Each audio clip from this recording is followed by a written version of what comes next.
خود اردو کی بہت سی جو نزاکتیں ہوتی ہیں ان کے بارے میں بھی آدمی کو سمجھنا چاہیے کہ اس میں بڑی ایک ادب کا ایک بہت بڑا ذخیرہ ہے، بلکہ دینی علوم کا بہت بڑا ذخیرہ ہے۔ عربی کو چھوڑ کر اردو باقی زبانوں میں بہت اونچے درجے پر ہے اپنے اسلامی علوم کے ذخیرے کے اعتبار۔ شوکت تھانوی انہوں نے لکھا ہے جالب دہلوی کے کردار میں، جو مجھے اصل الفاظ تو یاد نہیں ہوں گے، میں اس کو آپ کو بالواں بتا رہا ہوں کہ میں ان کے پاس ایک زمانے میں جب میں نے ملازمت کا آغاز کرنا تھا بطور صحافی کے، تو میں گیا تھا اور میں نے جا کے عرض کیا کہ میں حاضر ہوا ہوں۔ تو انہوں نے کہا کہ اچھا صاحبزادے کہاں سے تشریف لائے ہیں؟ انہوں نے کہا جی میں تھانہ بھون سے حاضر ہوا ہوں۔ اچھا کس خاندان سے تعلق ہے؟ تو انہوں نے بتایا فلاں خاندان۔ اچھا تو فلاں صاحب کون ہوتے ہیں؟ انہوں نے کہا جی وہ میرے چچا ہیں۔ فلاں صاحب کون ہوتے ہیں؟ انہوں نے کہا جی یہ میرے والد صاحب ہیں۔ تو انہوں نے دیکھ بھال کے کہا اچھا ٹھیک ہے آپ کام شروع کر دیں۔ وہ کہتے ہیں جب میں خبر لکھ کے بھیجتا تھا، اب ان کی اردو خراب تو نہیں ہو سکتی، لیکن جب میں بھیجتا تھا تو سرخ قلم لے کر اس میں اتنی قط و برید کرتے تھے کہ شوکت تھانوی کے الفاظ میں جب وہ کاغذ وہاں سے واپس آتا تھا تو ایسا معلوم ہوتا تھا کہ کالوں کی فوج پر سرخوں نے حملہ کیا ہے اور کشتوں کے پشتے لگے پڑے ہیں۔ یہ خود کتنا اچھا جملہ ہے، کالوں کی فوج پر سرخوں نے حملہ کیا ہے اور کشتوں کے پشتے لگے پڑے۔ خیر ہم محنت کرتے رہے، وہ سرخی کم ہوتی چلی گئی آہستہ آہستہ، حتیٰ کہ کہیں کہیں کوئی چھینٹ باقی رہ جاتی تھی۔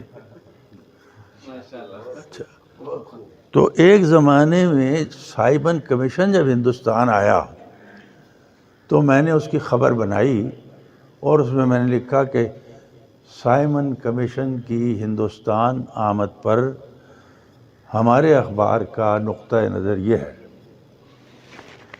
تو وہ چٹ انہیں جب وہ کاغذ بھیجا تو انہوں نے نقطہ نظر کاٹ کے زاویہ نگاہ لکھ دیا۔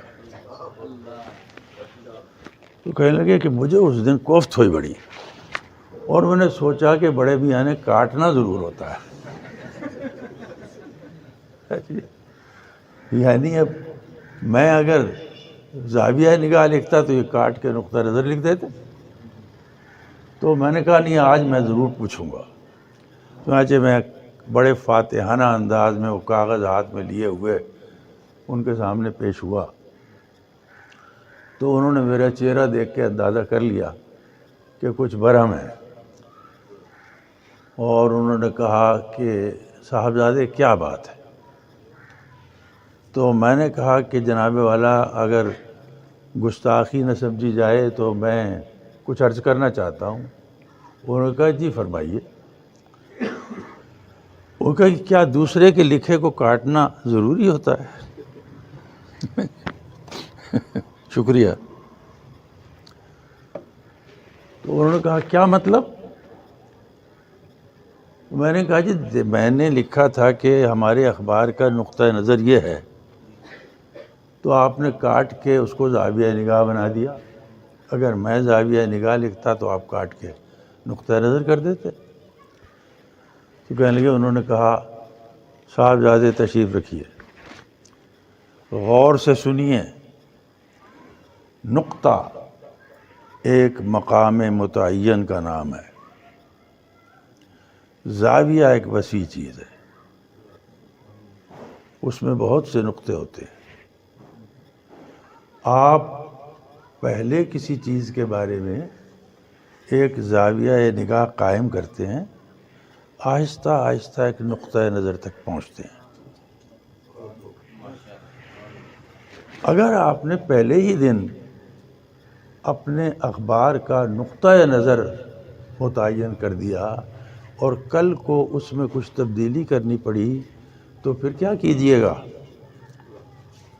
کہنے لگے میں حیران رہ گیا اس دن اپنی جہالت پر، اور میں نے محسوس کیا گھڑوں پانی مجھ پہ پڑ گیا ہے، اور میں نے سوچا کہ بھائی یہ ٹھیک ہی کاٹتے ہیں،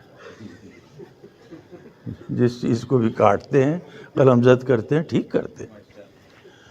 تو اس لیے ان نزاکتوں کو سمجھنے کا طریقہ یہی ہوتا ہے کہ اعلیٰ درجے کی کتابیں، اعلیٰ درجے کے مصنفین کو آپ پڑھیں۔